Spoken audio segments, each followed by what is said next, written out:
Pengamat politik Rocky Gerung memberikan kritikan pedas pada keputusan MK soal batas usia Capres-Cawapres 2024. Menurut Rocky Gerung, keputusan MK itu merupakan hasil skenario dari Anwar Usman dan juga Presiden Jokowi. Bahkan ia menilai kepergian Presiden Jokowi ke Beijing ketika MK membacakan putusan batas usia Capres-Cawapres itu merupakan bagian dari skenario mereka. Pasalnya keputusan MK merupakan keinginan pribadi dari Presiden Jokowi. Dengan demikian, ia menilai bahwa Jokowi menunjukkan sifat arogannya yang suka memaksakan kehendak. Jadi memang diatur supaya harus lolos apa yang diinginkan Presiden Jokowi harus terjadi.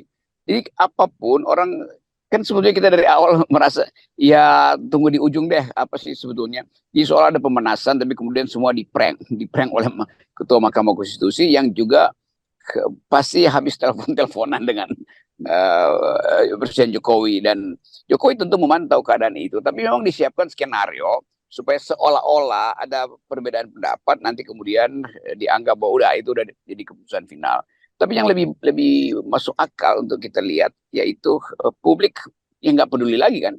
Publik bahkan makin merasa bahwa itu yang diputuskan kemarin itu ada keinginan personal dari seorang yang sekarang menjadi Presiden Republik Indonesia. Cuman itu, dengan kata lain, orang menganggap bahwa semua yang masih mendukung Presiden itu sebetulnya udah kehilangan akal sehatnya tuh. Jadi Presiden Jokowi akhirnya menunjukkan watak dia yang sesungguhnya, yaitu arogan dan memaksakan kehendak.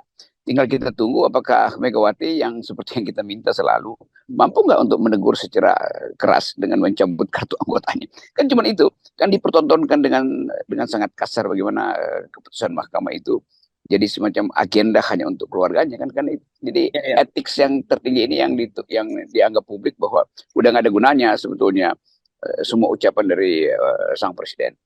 Ya, tapi yang menarik waktu ini putusan dibacakan Pak Jokowi sedang pergi Bung Rocky itu ke China dan kemudian melanjutkan ke Arab Saudi. Jadi Bung Presiden bisa menyatakan saya tidak tahu saya aja lagi di China terus kemudian ke Arab masa masih dikait-kaitkan dengan kasus ini gitu. Alibi itu pun sudah disiapkan dari awal. Nanti saya akan pergi, tetapi Anda tahu bahwa ujungnya adalah harus meloloskan. Dia nggak bilang putra saya, dia bilang kamu harus loloskan keponakanmu. Ya.